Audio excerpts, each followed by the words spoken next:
Today on Ask the First Selectman, our guest obviously is Jon Zagrodzky, our first selectman. John, recently at the RTM Rules Committee, you said you wanted to modernize the town's charter and ordinances. Could you explain, for those who don't know, what the town charter is and why you think it needs updating?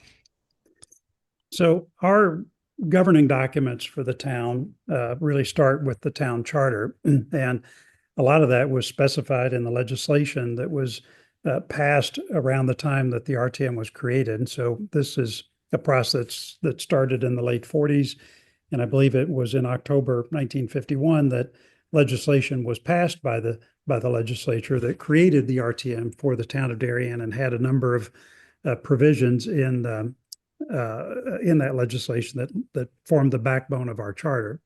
So one of the good things about that legislation is that it does mean that the charter of the town can be revised by a majority vote of the RTM, which makes it easier for us to consider revisions to our charter and modernizations when it's required. The other aspect of our governing documents are the town ordinances. And so those are rules and requirements that are passed specifically to manage certain aspects of the town.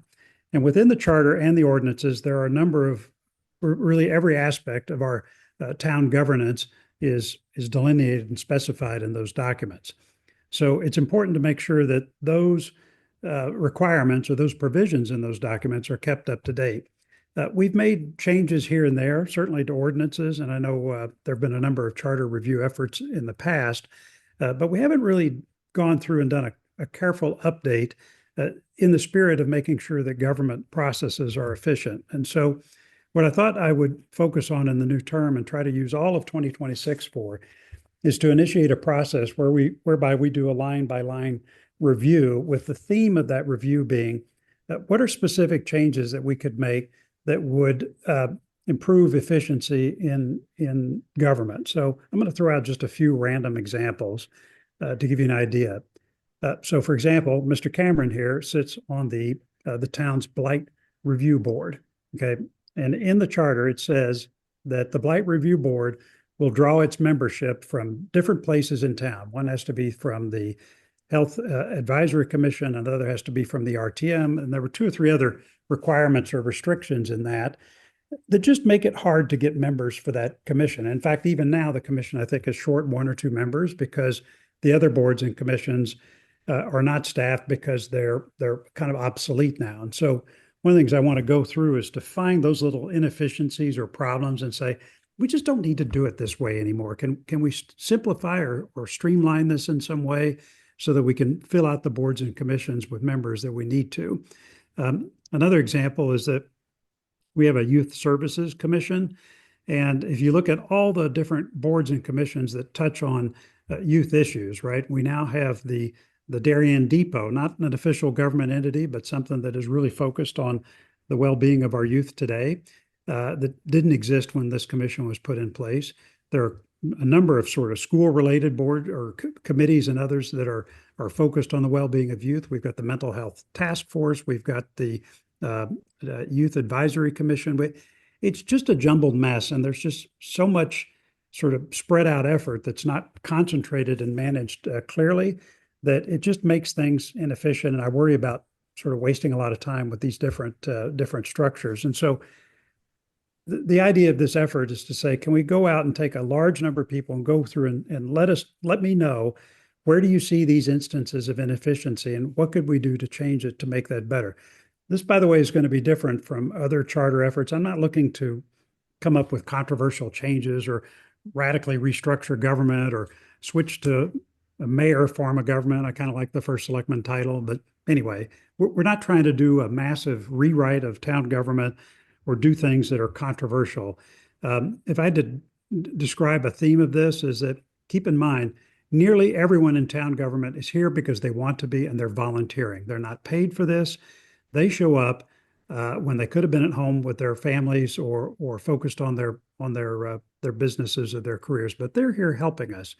If there's a way that we can make changes that make volunteering and being part of government a lot more efficient and take up a lot less time, we owe that to our volunteers to do that. And that's going to be the theme of these charter improvements, not even changes, improvements that I'd like to undertake in the coming year.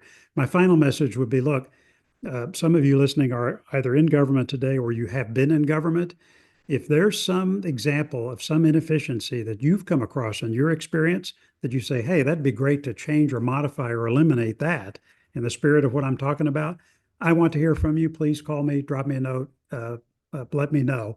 As a matter of timing, we're starting this effort now. I'm going to give a talk to the RTM at their meeting in January to talk about the spirit of this in more detail. I'd like to get as much of it collected by April as possible, and I'd like to have a draft set of revisions to both the charter and the ordinances by Memorial Day so that we can use the summer and the fall in an active review with the RTM on all these proposed changes and give them plenty of time to digest what's being proposed and make any final edits. Because keep in mind, it's the RTM that makes these changes, and I'd like it to get set up to where they can vote on it sometime towards the end of 2026. And who do you see as leading this review process?